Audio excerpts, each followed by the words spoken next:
नमस्कार दोस्तों, मैं Jyotsna Khullar blessings audio team Jaipur से न्यू एनर्जी के 19वें ऑडियो में कर्मों को समझते हुए उनकी कार्यों को उनके कारणों को समझते हुए आगे बढ़ेंगे। जब हम इस धरती पर आए थे तो जो भावनाएं और बदलाव हमने महसूस की थी ये हमारे अंदर पहले नहीं थी। हमें जब ये याद आया तो एक अपराध की भावना को हमने जन्म दिया। हमने इस धरती पर एनर्जी टेम्पलेट को लगाया है ताकि डुअलिटी की एनर्जी धरती पर आ सके। ये टेम्पलेट क्या होता है इसे हम आगे समझेंगे।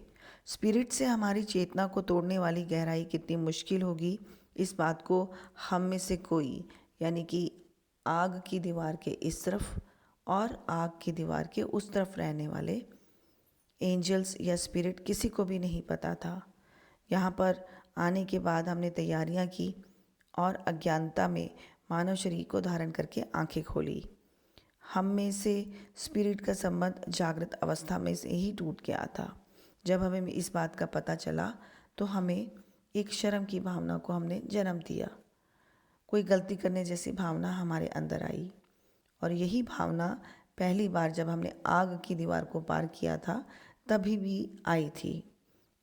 वास्तव में डुअलिटी का मुख्य लक्षण यही है, अनेक भावनाओं में रहना, और इसी को ही हम पाप कहते हैं या हम इसी को पहला पाप कहते हैं। मतलब हमारे अंदर की जो भावनाएं हैं उसमें एक अपराध की भावना पैदा होती है जब से हम उस भावना में ही रह गए हैं। जिस तरह से अनेक धर्मों में चर्च के लोगों ने कहानियाँ बनाई है, फिर उनको मानवों को सुनाया है या उनकी शक्ति को उपयोग करने के लिए उन कहानियों का इस्तेमाल किया गया है, तो ऐसा लगता है कि स्पिरिट के पास वापस जाने के लिए हमें अपने हाथों और पैरों से घसीटते हुए जाना है। हम जब से यहाँ पर आए हैं तब से धरती के ऊपर मानव जन्म लेने वाली आत्मा का निर्माण किया है और डुअलिटी में आने के बाद जो अपराध भावनाएं आई हैं या शर्म की भावनाएं आई हैं, यही पाप कर्म या शेम कहलाती हैं। हमारे धरती पर आने को तो व्यास ने एक पड़ाव की तरह कहा है। कहानी की तरह अगर हम इसे समझेंगे तो आसानी से समझ आएगा। धरती के ऊपर अनुभव पाने का विचार आत्मा को हुआ, अपने अंदर से एक अंश आत्मा को पैदा किया, वही हम हैं। वही आत्मा प्रज्ञात्मा है। हमारी प्रज्ञात्मा के सामने 3 रास्ते हैं। सीधा रास्ता धरती पर जाता है, वहाँ का जीवन बहुत मुश्किल होता है। दाएं और बाएं तरफ जाने वाले 2 मार्ग दूसरी डायमेंशन से लेकर आता है। वहाँ के जन्म सुख से गुजरते हैं। जो हमें पसंद आता है उस तरह के रास्ते को चुनकर हम अपनी मर्जी से जन्म ले सकते हैं। किसी तरह की ज़बरदस्ती किसी भी सोल से नहीं की जाती। भूलोक बहुत कठिन नियम वाले मिलिट्री स्कूल की तरह है। यहाँ पर गुजारा करना बहुत मुश्किल है, लेकिन उस मुश्किल का सामना करने के लिए, उनके अनुभवों को सीखने के लिए हम यहाँ पर जन्म लेने का निर्णय लेते हैं। उन ज्ञान और अनुभवों को पाने के लिए हम यहाँ पर खुशी से जन्म लेते हैं। एक दूसरे डायमेंशन में अगर हम जन्म लेंगे तो 1 या 2 ही विषयों के अनुभवों को सीखेंगे, लेकिन कहीं भी ना होने वाला एक विलक्षण लक्षण धरती पर है, और वो यह है कि आत्मा अपने अंदर की शक्ति को छोड़कर धरती पर जन्म लेती है, कठोर शिक्षा करके ज्ञान पाती है, और प्रज्ञात्मा के लिए धरती नहीं है, इसलिए वह हमारी मदद नहीं कर सकती। यह संघर्ष सिर्फ हमारे अकेले का है। हमारी समस्याओं का परिष्कार हमें ही ढूंढना है। जब आपको समस्या आती है तो स्पिरिट या मास्टर की सलाह या मदद मांगनी चाहिए। इसके बाद भी अगर समाधान नहीं मिलता तो इसका मतलब है समाधान कहीं और नहीं, हमारे अंदर ही है। और समाधान हमारे अंदर होने का मतलब है कि किसी भी मदद के बिना हमें हमारा रास्ता खुद ढूंढना चाहिए, जिसके लिए हमारी शक्ति और युक्ति हमें खर्च करनी है। हमारा मन जितना मुश्किलों में तेज होता है उतना सुख में नहीं होता। प्रज्ञात्मा के बोले गए इस विषय को सुनने के बाद हम सोच में पड़ गए, कैसे भी हम जन्म लेने ही वाले हैं। यह कोई मामूली जन्म होने की बजाय कष्ट और नए ज्ञान से जुड़ा मानव जन्म हो तो यहाँ पर आने के लिए हमें गर्व महसूस करना है। इसलिए हमने नई मुश्किलों से जुड़े हुए ज्ञान को हासिल करने के लिए यहाँ पर जन्म लिया।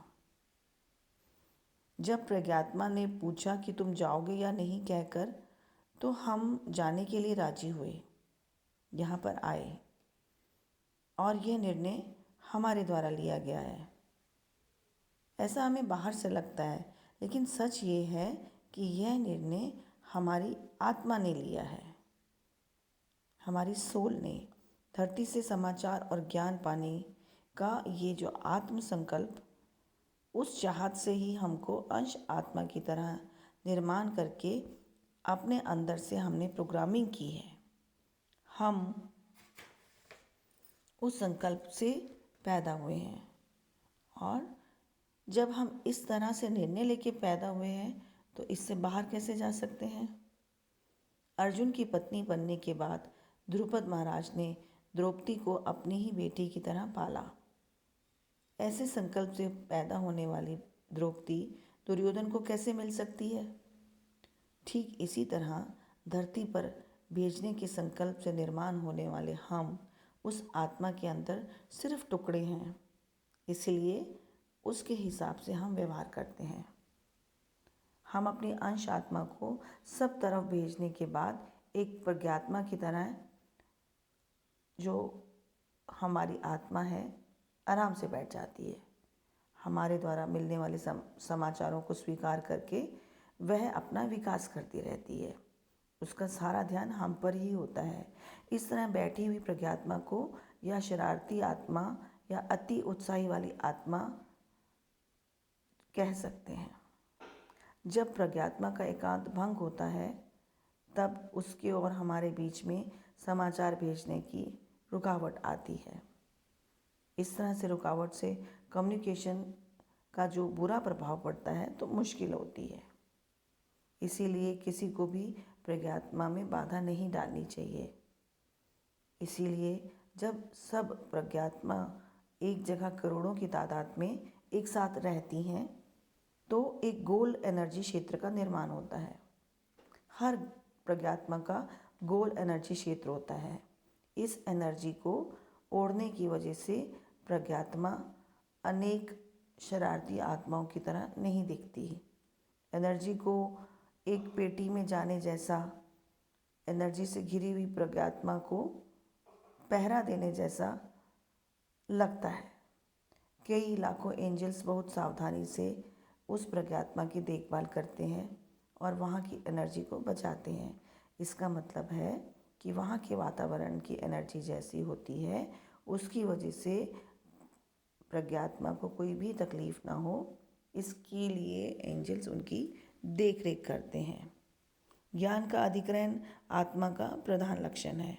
इसीलिए हम धरती पर जन्म लेने की परंपरा को ख़त्म करके वापस लौटने और कुछ ज्ञान और अनुभव पाने के लिए अपनी प्रज्ञात्मा, अपने अंदर उन दो अंश आत्माओं को ढूंढते हैं। हमारी प्रज्ञात्मा हमारे अंदर से दो अंश आत्माओं को दो दिशाओं में भेजती है। इसलिए हमारे साथ पैदा होने वाले दूसरे डायमेंशन में और दूसरी आवृत्ति में रहने वाले लोग भी होते हैं। आगे के ऑडियो में हम इन सब चीज़ों के बारे में जानेंगे। धरती के ऊपर जो हम भ्रम में रहते हैं उसको पूरा करने तक, उसकी सोल प्लानिंग को पूरा करने तक हमारी प्रज्ञात्मा हमारा प्रेम और सब्र से इंतज़ार करती है। और इंतज़ार करते रहने पर उसे चिढ़ नहीं होती, क्योंकि वह हमारे अनुभवों से ही विकसित हो रही होती है। यहाँ पर हम जो काम कर रहे हैं उनका समाचार हमारी तरफ से सिल्वर कॉर्ड के लिंक द्वारा प्रज्ञात्मा को मिलता रहता है। हाथ पांव हिलाए बिना जहाँ है वहाँ बैठने जैसा सुंदर दिखने वाला कंप्यूटर हमें जो ज़रूरी डाटा है उन सबको जो चाहिए वहाँ पहुँचाता रहता है।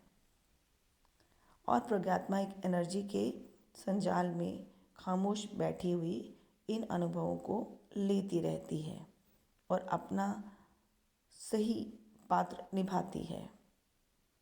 चुनाव की स्वेच्छा यानी कि संकल्प शक्ति की स्वेच्छा रखने वाले हम अपने संस्कार की वजह से उनकी कुछ बातों को नज़रअंदाज कर देते हैं। हमारी अंतरात्मा की आवाज़ में जो भी व्यक्त हो रहा होता है उसका मुंह हम ज़बरदस्ती बंद कर देते हैं। हमारे अंदर जो विचार चलते हैं वह तार्किक बुद्धि और आंतरिक बुद्धि दोनों के बीच में द्वंद्व रूप में चलते हैं।